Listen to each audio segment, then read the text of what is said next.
where did the idea of making an ensemble, multi-story, multi-layered film in Footscray come from?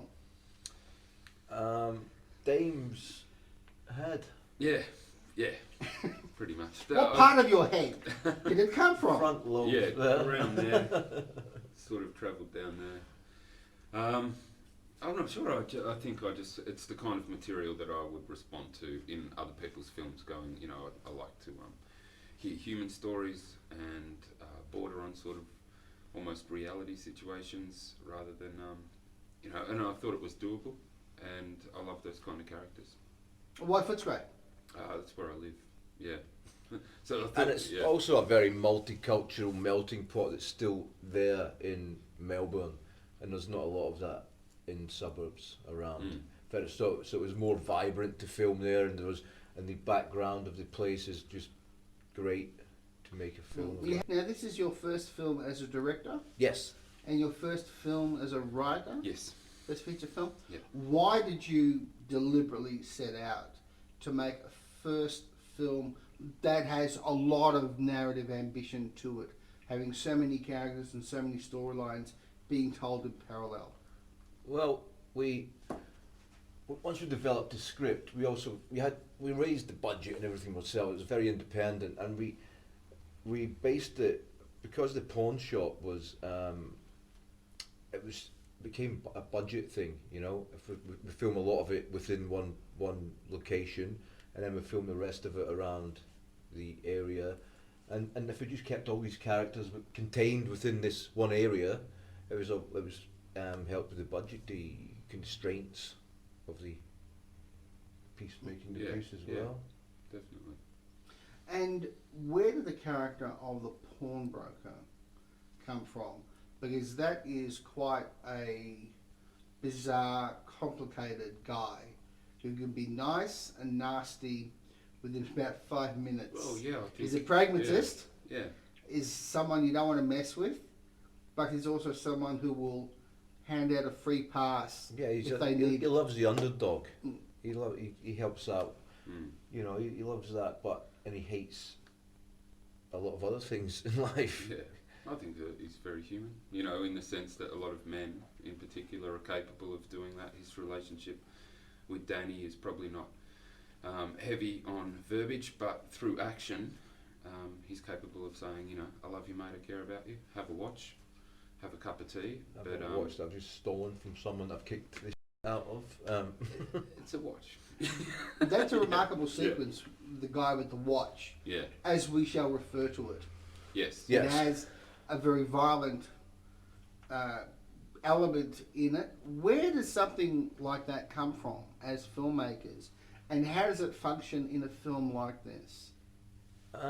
It shows another side to Les. It shows, first of all, the character that comes into the shop. He's like, the audience believe, fuck, this guy can be dangerous, right? And then it gives you the side to Les where you go, he's picked off more than he can chew with this guy Les, even though he just runs a pawn shop, normal everyday guy. He's also an ex-boxer. This guy doesn't know this, and he comes up against it, but he just bites off more than he can chew with him. I think one of the most enjoyable aspects of the film is the banter. Now, where does banter like that get picked up from? Is this drawing on your experiences as actors, about how real people talk, as opposed to how it reads from a script? Oh man, I think like a lot of scripts that I've read personally, I go, it's not very naturalistic, which is fine because that's probably the medium or the vehicle. But a lot of the dialogue, I listen a lot, and so I kind of wrote some stuff down, and then Paul and I would play with it. We'd sit at my kitchen table for like a year and a half and read over the scenes as actors together, and let's read it out. Let's read this scene out. Go, that's jarring. We'll change little bits in there, so it just flowed more naturally, and we would have a laugh with it, and we're playing with it and go, yeah, that works. Yeah. Was there a concept of the film where all of these little stories kind of came together, in the end or in the final reel in some way? I'm thinking of films like Magnolia and Shortcuts, which are admittedly much bigger examples of this sort of form.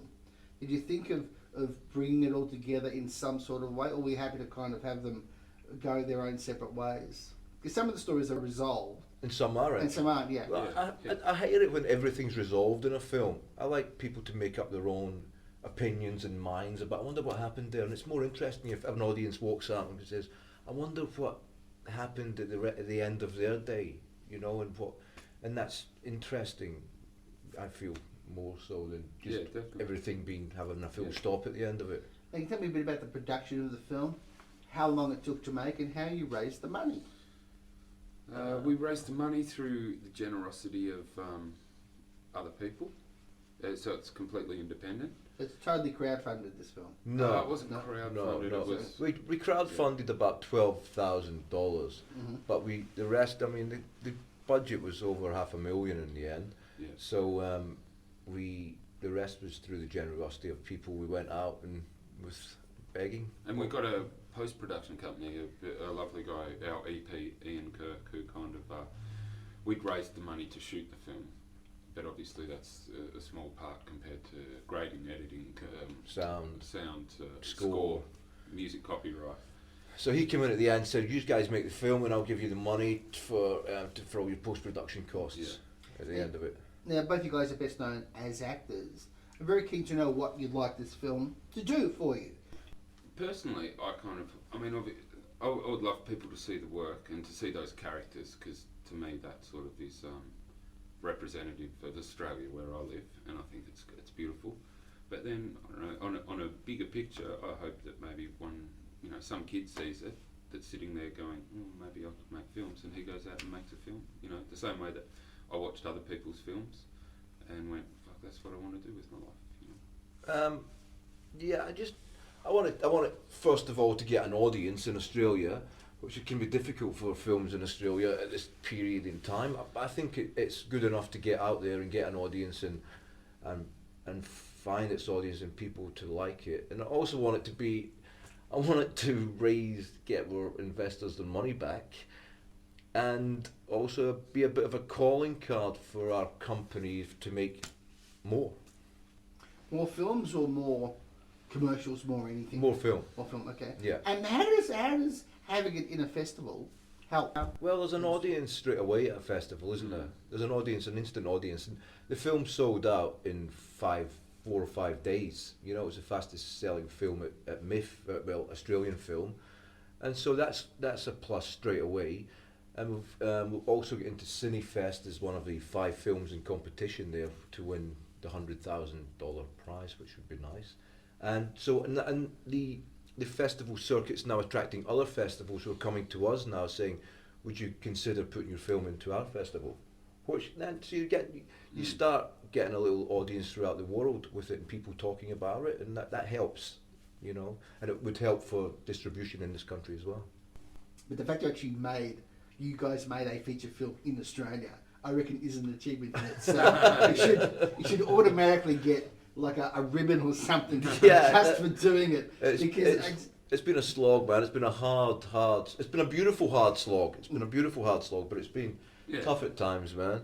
Can I just ask you, did you just roll with the difficulties and the hurdles that you had making this film?